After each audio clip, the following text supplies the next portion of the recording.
Hello, Sir Leomar. Kumusta po? Redman Toys Raymond here. So, ito sir, testingin na natin yung unit na order nyo. The Knights Armament SR16 E3 Mode 2 Carbine Airsoft Gas Blowback Rifle. Okay. So, itong carbine sir, mas mahaba siya. Yung CQB, siguro mga ganito lang. Yan. Mga ganito yung CQB. So, ito, the carbine is the longer version. Okay? So, yan.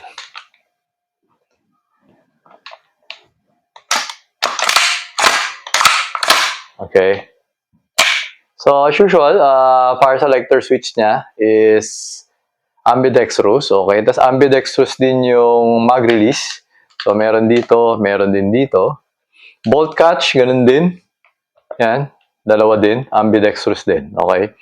Tapos, for the SR16, ewan ko, nakalimutan ko lang yung sa CQB. Pero for the carbine, nakaano siya, angled yung iron sight niya.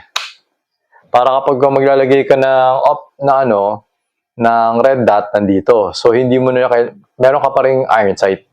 Kasi then, normally, pagka may red dot ka dito, tinatanggal mo na yung iron sight eh. So, for this one, meron pa rin siya. Naka-angle nga lang siya. So, red dot dito, tapos pagka, let's say, nauusan ng battery yung red dot, meron ka pang iron sight. Okay? So, yun siya.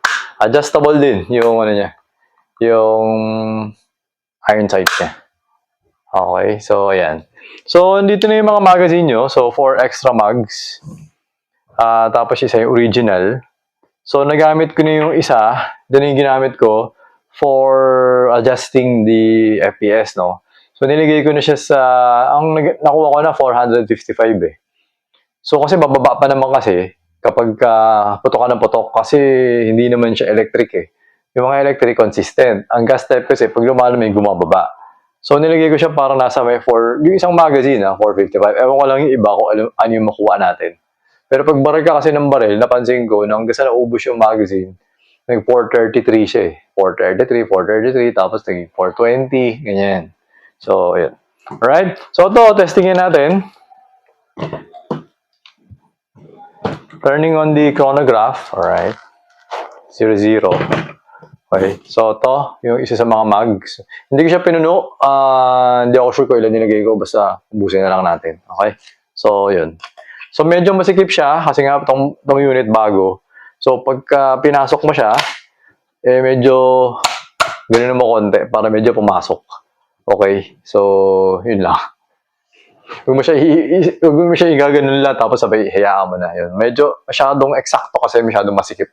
Okay? So, yan. Ganyan mo lang para at least pasok na pasok, hindi matanggal. Ayan. So, for this one, check natin kung ilan. 460.7. Okay.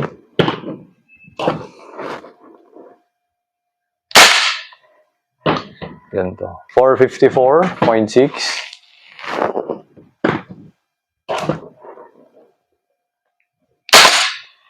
450.9. Ayan. So, nakatatlong putok lang. 450 na. Pero pwede ko pa naman din siya bawasan if ever. Kasi malamig ngayon eh. Dito eh. Kapag dito sa mainit, tumaas eh. So, 444. Okay. So, yeah, 443.8.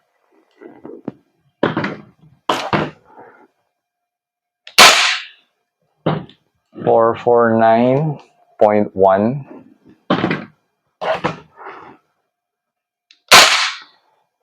433. Oh, di ba? Mababa kasi talaga pagka gas type bumababa. 433.4. Okay? So, testing naman natin yung full auto burst mode. Okay? Okay, ubos na. Nag-open bolt. Alright, so change mag. Okay, dito naman. Switching to back to semi-auto. Okay, so check natin kung ilan FPS. Nag 480.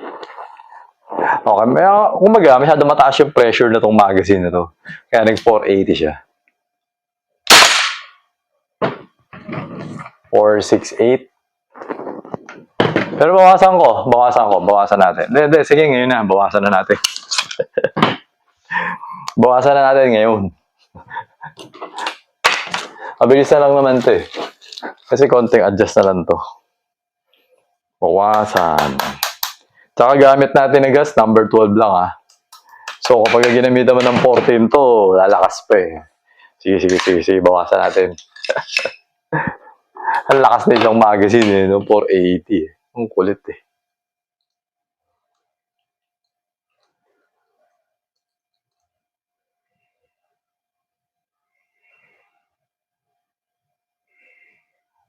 Yan. Ito baka pwede na to, yan.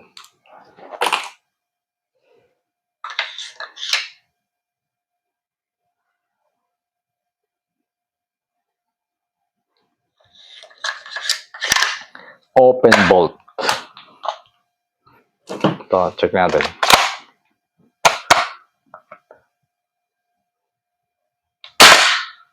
$452.6. Kailangan ko pa yata bawasan eh. Kasi naputok na natin ito, pero nasa 452 pa rin. Bawasan pa natin. So ano, baka mamaya ibang magazine mababa na. Baka itong magazine na mataas. Oh, hindi. Mamaya na lang. So, tabi muna natin itong magazine na to, tapos ibang magazine na lang muna tayo. Okay to.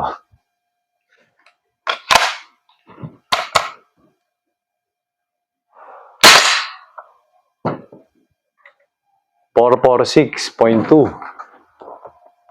Okay.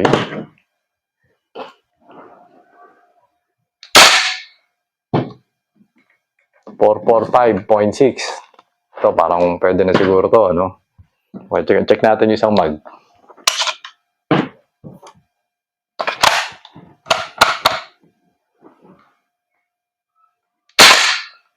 $443.5. Okay na kaya to? O bawasan ko pa? Kasi malamig ngayon dito eh. Bawasan natin. Gawin natin... Ano gagawin natin? Bawasan pa natin konti. Konti na lang pala. No? Kasi... Malamig kasi ngayon dito eh. So, kapag sa labas to ginamit, baka malamang mas mataas to. Sino yun? Sino yung adjustment natin?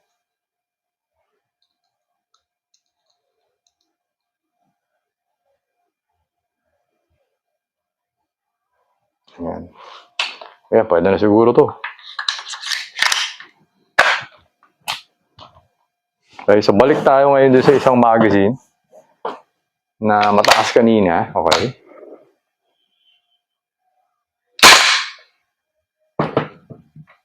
$442.5. Okay, so okay na siguro to. Pag tumaas yan, siguro mga 450 eh. Kung bawasan ko pa, 440. Pwede na to, 440. Kasi gusto nyo 450 eh, di ba? Yun yung mahirap pag nag-adjust eh. 434.5. Okay, so okay na to. So if ever na pagdating nyo sa inyo, kunyari sabihin natin maglalaro kayo sa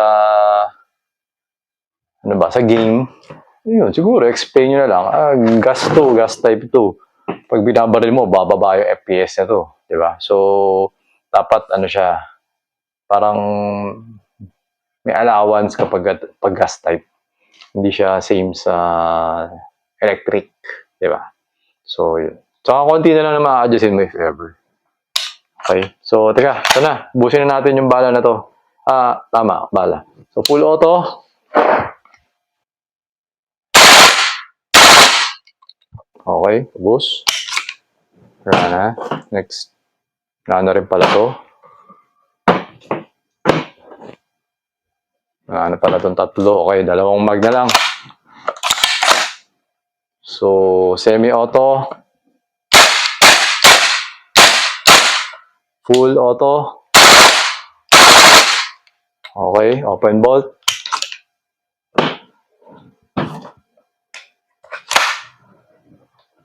Semi-auto. Ay, wait. Okay, isa pa. Alright, solid. Burst.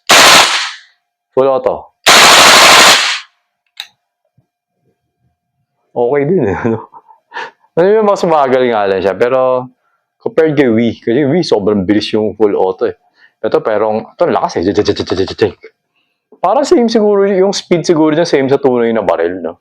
So, ayan, open bolt na siya ulit. So, removing the magazine.